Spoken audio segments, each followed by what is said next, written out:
So yeah, from here we're gonna actually get into the real content of what we wanted to talk about. We're gonna start with our offensive depth chart predictions. Before that, I just want to we're gonna both just kind of give a gleaning of what we think each team has the potential to do. And I'm a little more optimistic than Curry, but Curry, what do you expect this year from the offense? What are your thoughts? I think offense, as everyone knows, our offense is obviously our Achilles heel with this season and everything.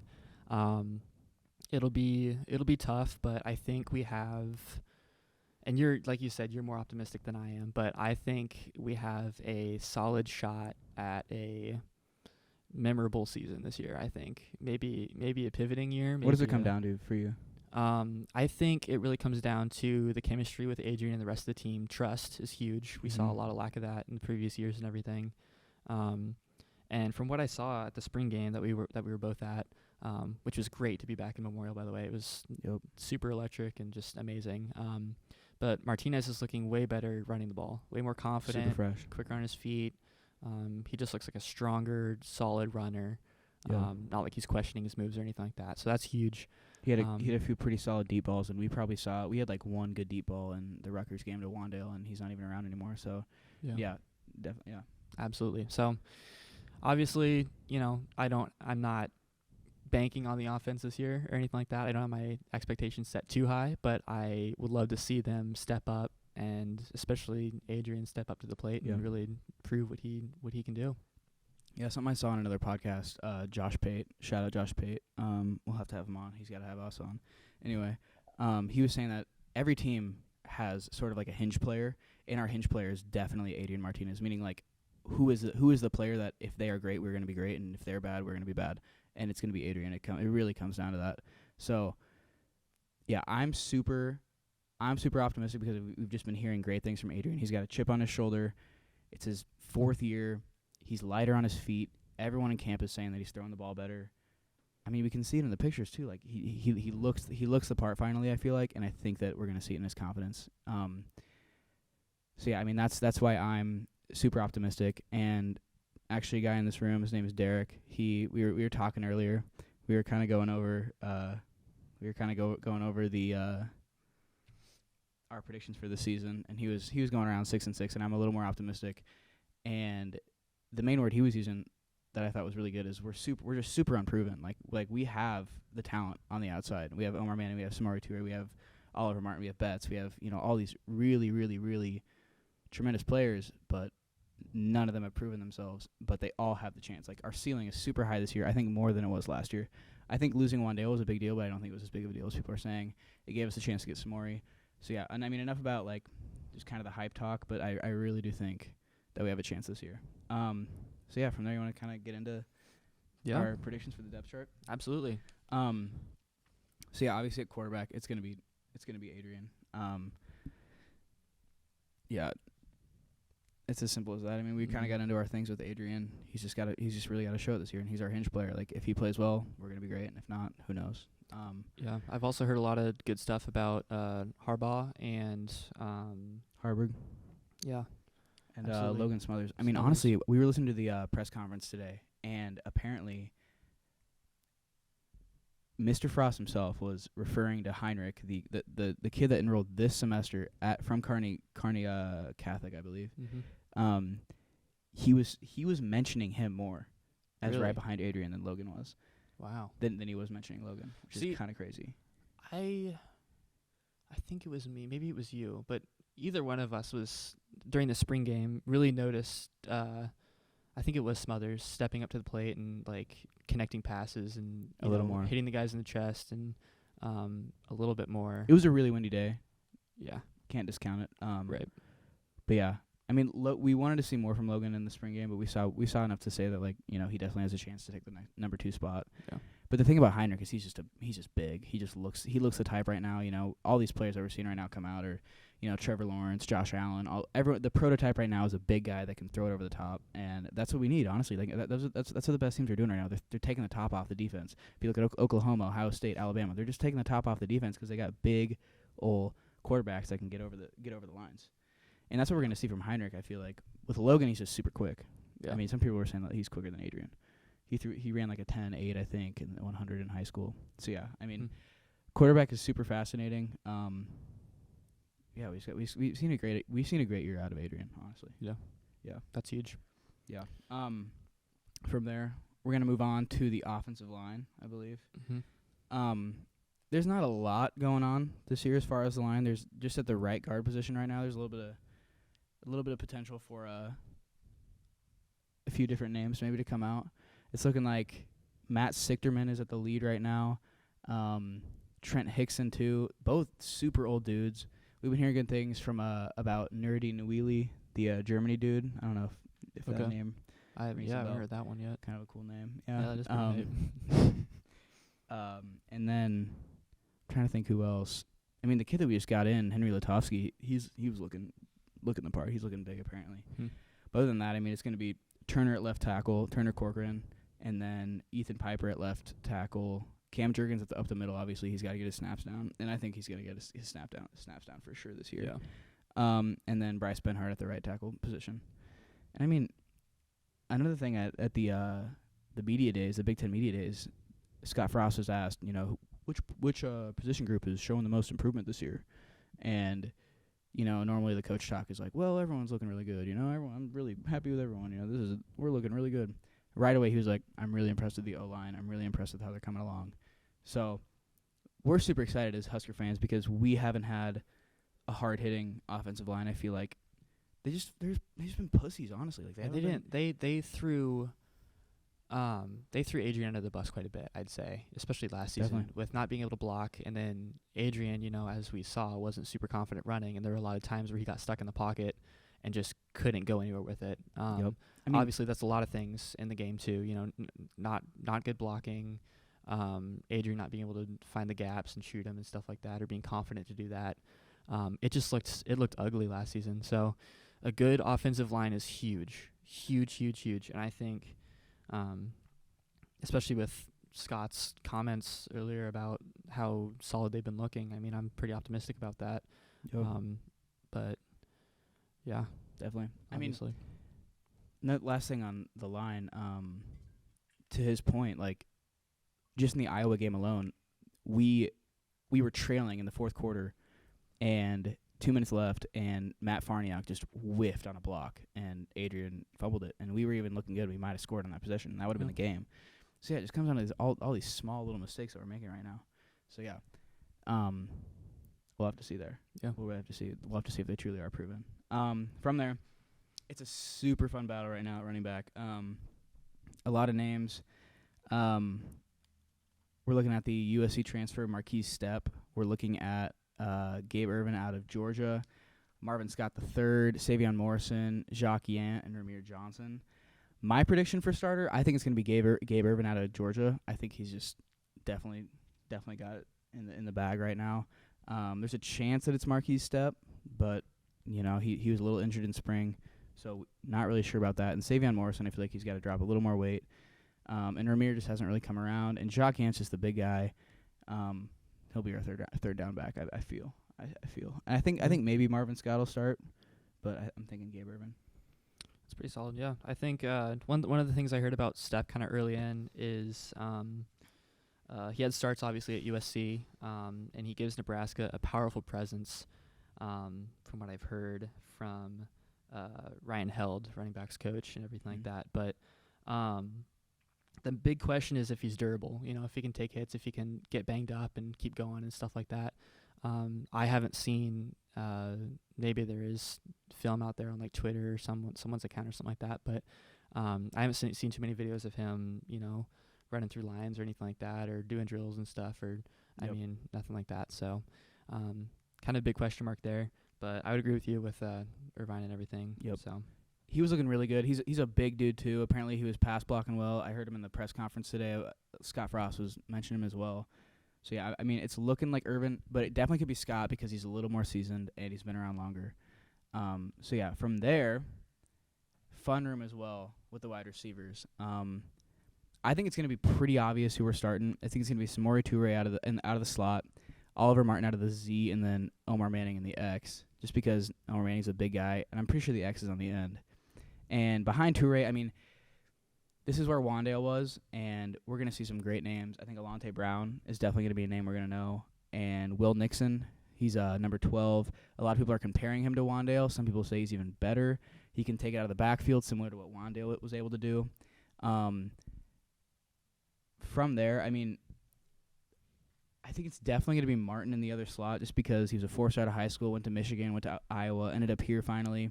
And I hear he's just super quick, so we're probably gonna see him there. Yeah. And then behind him, it's gonna be the two white boys, Wyatt Lewer and Levi Falk. Mm-hmm. Super disciplined kids. Super fun to watch. Apparently, Wyatt Lewer is super fast, and Levi Falk is just the veteran. And then Omar Manning's gonna be on the end, and behind him probably Xavier Betts. Hopefully. I mean, Omar Manning, I'd love to see him play this season. Obviously, he's been in the program for a while, but hasn't seen much playing time. But that'd be great to see him. I mean, he's got a big presence. We saw him at the spring game too.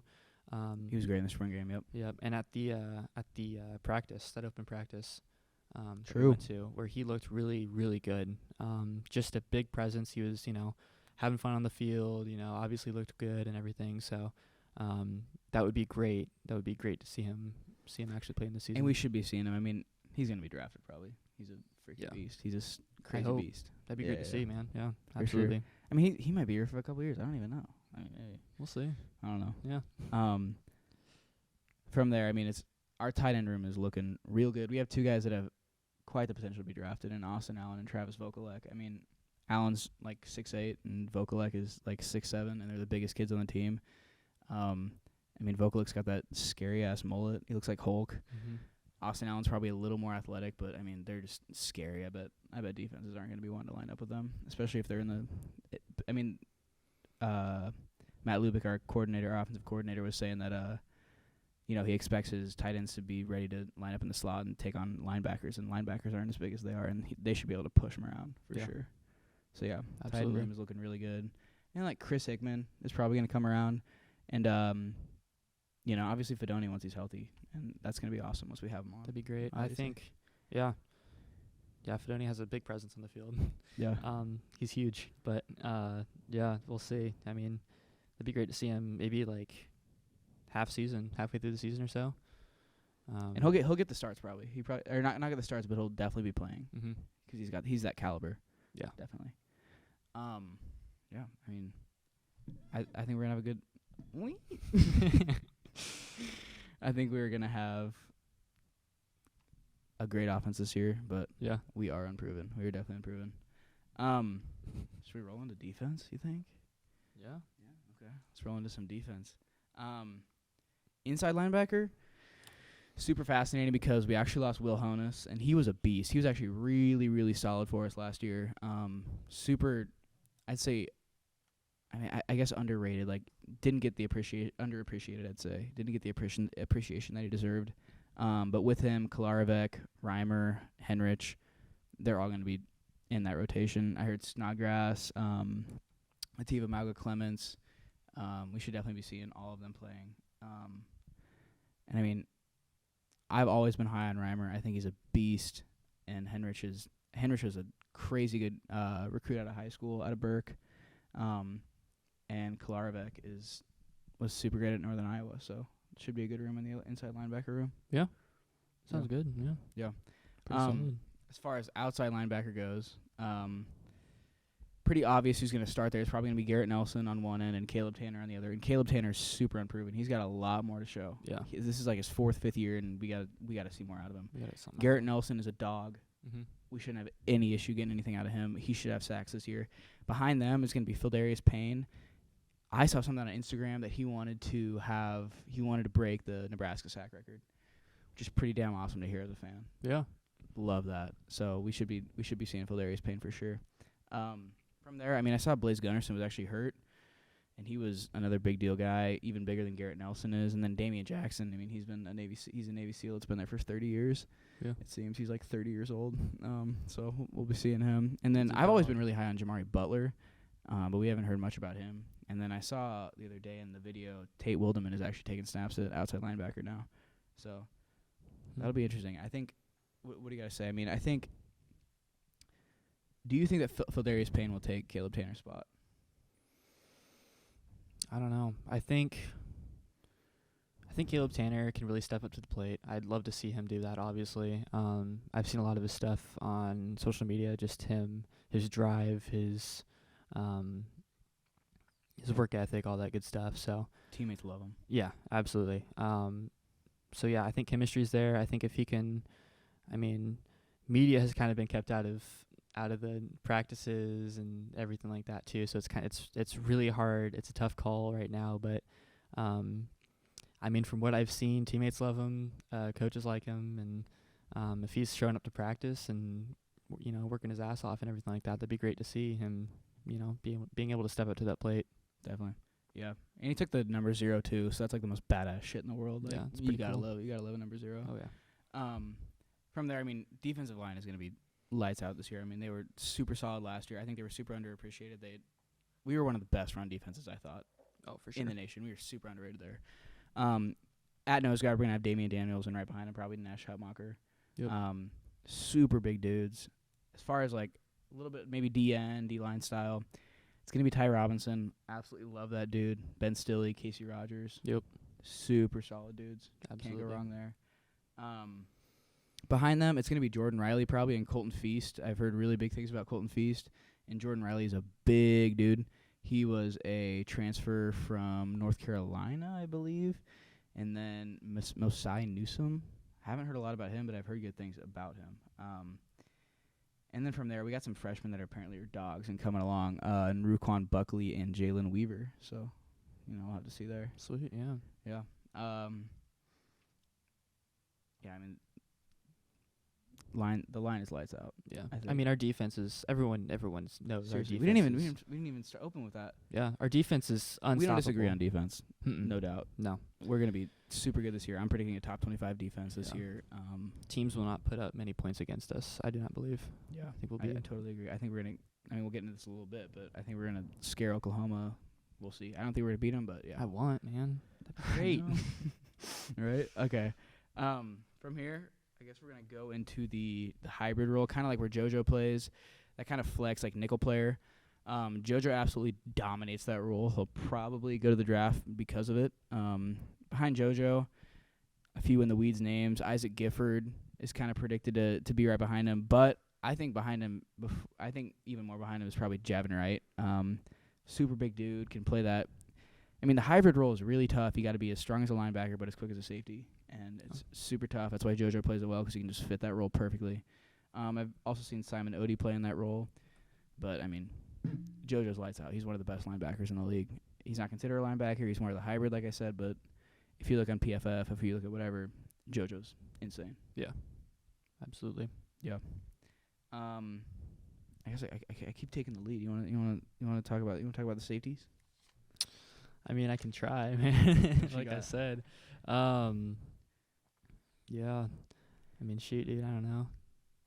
Why don't you go for it? I'll let you do it. Okay. I'll let you do it. You know these names and people way better than I do, so. Yeah. So at safety, we're expecting a lot, specifically from Deontay Williams. He should be absolutely insane this year, along with Markel Dismuke. They're both some of the hardest hitting safeties in the league, for sure. I mean, that's just, I think you would agree, definitely. Like, if you watch them, they hit hard. They maybe don't wrap up as well, but like, honestly, I love a hard-nosed safety. Like, it's some of the most badass shit to watch, especially in those sick-ass Adidas Nebraska uniforms. Like, seriously, I love that shit. And then behind them, it's going to be Miles Farmer. Apparently, he's really coming along. He took number 4. He's looking super solid, apparently.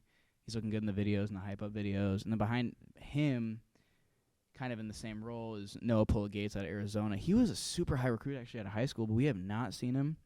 So we're just going to have to wait and see. Yeah. He seems like a dog, though. I love his tattoos. He's all Polynesian and shit. He's kind of sweet. So, yeah. Safety's What year looking is he? good. Do you know off the top of your head? I don't know. All this COVID shit, it's like crazy. Everyone's a freshman, but no one's a freshman. At the same That's time. right. Yeah. I think this. I mean, I just go off a year, so I think this is his 3rd year in the program. Okay. So you'd expect a lot. Or at Yeah. least, I mean, it's tough. You can't. I mean, he's been in the culture. He's For experienced sure. training, practices, highs, lows. And I all mean, that that's a good stuff. point. Like, if he's sticking around, he obviously first of all knows that he's capable to play for Nebraska, and I mean, another thing is, he would have transferred by now if he didn't fall in love with the culture. Absolutely. That's a big point, I feel like. Yeah, or he have hope for the future, you know? I mean, playing big games and stuff like that. I mean, maybe this is the year that we see him. For sure. We should see him, I'd say. Yeah. At least a little bit. 'Cause we should, I mean, the thing about the COVID year is that is so, like, fascinating is that it was all conference games. So Yeah. we weren't able to see him play against Fordham or, like, whatever and throw in our backups, you know? Mm-hmm. We couldn't see that at all. So it's going to be definitely different this year. From there, cornerback, I'm predicting a first-round draft pick out of Cam Taylor Britt, personally. I'd say maybe second. Maybe second, A little bit more pessimistic, but yeah, maybe second, maybe third. Yeah. But I mean, he's definitely getting the media availability right now. We were talking earlier. I was thinking maybe Tyreek Johnson starts on that right side or on that other side, who was our transfer from Ohio State, the 5-star DB. But the more I think about it, I think he's too fresh to the system. I think Quentin Newsome is going to take that other spot. But by the end of the season, I predict that Tyreek Johnson will be starting there, and I think you would agree. Yeah. We kind of talked about that earlier. A little bit, yeah. Yeah. So yeah, it's looking like Quentin Newsome on that other side, Tyreek Johnson as well as Braxton Clark and Nadab Joseph. Nadab Joseph, I'm assuming, is more ahead of Braxton Clark just because he was super highly touted out of high school. Georgia wanted him, Alabama wanted him. We just didn't have his school right. So, you know, we'll have to see there. Braxton Clark, I feel like I just haven't heard a lot about him. He doesn't have a lot of buzz. But, you know, we'll see. I don't know. Yeah, we'll see. But, yeah, all in all, I mean, I'm expecting a great year. That's honestly a lot of the thing with this year is it's just a lot of we'll see, you know. For real. We're just kind of unproven, exactly like we said earlier. So, just like with all those guys, you know, we gotta see, you know, big players playing big games, as one of my old soccer coaches told me, and that was, you know, that's huge. It's so true. And that's what they tell him too. I swear that's what they tell him. Like, yeah. That exact advice. Yeah, and so if guys can step up to the plate, if guys can, you know, show up and work hard and play hard and get wins, do their and job, stuff like that, do their job. Exactly, that's huge. Do their job. Mm-hmm. Do your freaking job. Clean do up it well. little mistakes, and we're gonna be a lot better. Yeah, we're not doing special teams predictions, but because it's kind of like who knows, like no one really knows. But Yeah. we're expecting a big jump in the special teams this year too. It's needed. I mean, a lot of our games have come down to one possession games or a special teams mistake or a fumble or whatever. It just comes down to mistakes, really. Yeah. So that's what we gotta fix. So yeah, I mean, I'm feeling good off of that depth chart. pretty much. Yeah, I don't think I'm wrong. I think I'm dead on. Seriously, at every spot, pretty much. we'll see. Only at running back am I like, maybe Stepp will start, maybe Scott will start. But I think there's been a lot of buzz around Gabe Irvin, so I'm guessing he'll start. And everywhere else, I mean, you don't have to be super smart to guess who's gonna start. Yeah. The only other position probably is the cornerback opposite Cam. And like I said, I was thinking maybe Tyreek was gonna take that, but it's probably gonna be Quentin Newsome. So from there, this is where it should get fun because we definitely have different predictions for this year, as far as our season predictions. A little bit different. Yeah. A little bit different.